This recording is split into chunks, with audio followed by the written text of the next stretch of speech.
አዲስ አበባ የወንዞች ሀገር ነች። ግን ወንዞቿ ደርቀው የቆሻሻ መጣያ የፍሳሽ ማውረጃ ጭምር ሆኖ እንደሚያገለግል እንደነበር እናውቃለን። ባህሩ አሳ ነበር፣ ድሮ እዚህ ጋር አሳ ነበር።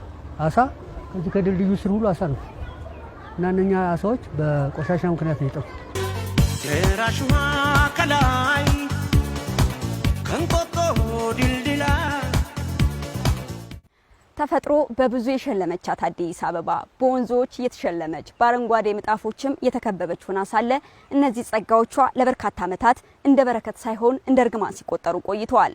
ነዋሪዎቿ በተፈጥሮ እቅፍ ውስጥ ነው አረንጓዴን የሚናፍቁ በወንዞች ዳርቻ እየኖሩ ለወንዞች ጀርባቸውን የሚሰጡበት ጊዜም የቅርብ ጊዜ ትዝታ መሆኑ ይታወሳል። አዲስ አበባ የወንዞች ሀገር ነች። ወንዞቹ ከመድረቃቸው የተነሳ ህብረተሰቡ በቆሻሻ ብቻ አይደለም፣ ከጤና ብክለት ብቻ አይደለም፣ ከውሃ ማጣት ብቻ አይደለም፣ ከወንጀልም አኳያ ያልኩ ነው። የወንጀል አድራጊዎች የሚደበቁበት መደበቂያም ቀበና ብዙ ጊዜ ትዝታው መዋኛ ነበረው። ድሮ እዛች ጥግ ላይ ልጇ ላይ መዋኛ ነበረች። ባህሩ አሳ ነበር፣ ድሮ እዚህ ጋር አሳ ነበር። አሳ ከዚህ ከድልድዩ ስር ሁሉ አሳ ነበር እና እነኛ አሳዎች በቆሻሻ ምክንያት ነው የጠፉት። እነዚያ የደፈረሱ ወንዞች ዛሬ ላይ ጸድተዋል። የቆሻሻ ክምር መገለጫ የነበሩ ዳርቻዎችም አረንጓዴ ለብሰዋል። ይህ ባለፉት ጥቂት ጊዜያት በአዲስ አበባ ከተማ የተተገበረው የወንዝ ዳርቻ ልማት ትሩፋት ነው። ዛሬ ግን እንደዚህ ሆኖ ስናየው ግን ሬሊ በጣም ደስ የሚል ነው። ትናንት የነበረ ሽታ ዛሬ ተለውጦ የዚህ አይነት ማየቱ በኔም እድሜ በጣም ደስ ይለኛል። ግብራችን በትክክለኛ ዛሬ መዋሉን እናየዋለን በአይናችን። ከሰማይ ገነት አለ ሲባል ሰምቻለሁ፣ አላየውም ግን በምድርም ገነት አለች። ገነትን ገነት የሚያስመስለው ማን ነው? ሰው ነው። ሰዎች አግኝተናል። አዲስ አበባ ሰው አሁን ፈጠረች።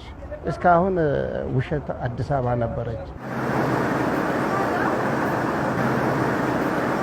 የእንጦጦ ቀበና የወንዝ ዳርቻ ልማት ስራ በ87.6 ሄክታር መሬት ላይ ያረፈ 10.5 ኪሎ ሜትርም እርዝማን ያለው ያ ብቻ አይደለም። በዚህ የወንዝ ዳርቻ ልማት ስራ ውስጥ የአፈርና ውሃ ጥበቃ ስራን ማጠናከር እንዲሁም የአዲስ አበባን የደን ሽፋን ማሳደግ ደግሞ ሌላኛው ተግባር ሆኖ ተከናውኗል።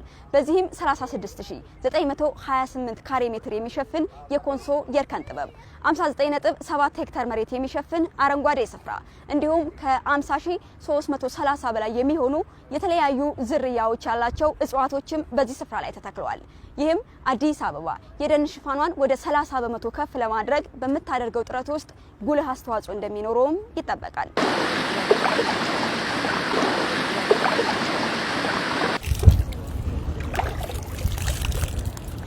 የእንጦጦ ቀበና የወንዝ ዳርቻ ልማት ሌላኛው መልክ ሲገለጥ ደግሞ በመዲናዋ ያልተለመዱ አዳዲስ ሐይቆችንና ግድቦችን መያዙ ነው። በዚህ ስፍራ ላይ ብቻ አንድ ትልቅ ግድብ፣ 16 አነስተኛ ግድብና 3 ቼክ ዳሞች አሉ።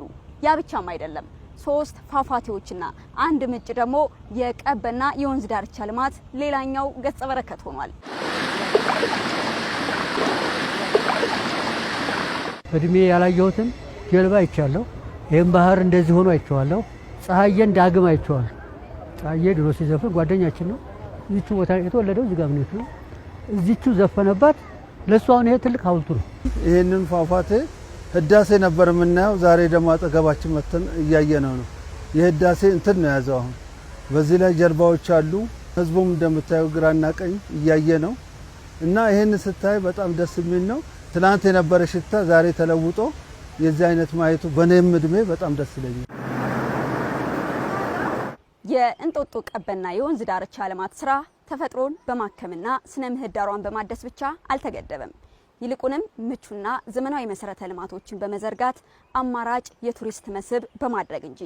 በዚህ ከእንጦጦ ተራራ መነሻውን አድርጎ እስከ ቀበና በሚደርሰው የወንዝ ዳርቻ ልማት ከተሰሩ መሰረተ ልማቶች መካከል የመሸጋገሪያ ድልድይ ግንባታ ተጠቃሽ ነው። በዚህም 21 የእግረኛ ድልድይ፣ 3 ተንጠልጣይ፣ 6 የብረት ድልድይ፣ 1 ሰርኩላርና እንደዚሁም 1 ደግሞ የኮንክሪት ድልድይ ተጠቃሾች ናቸው።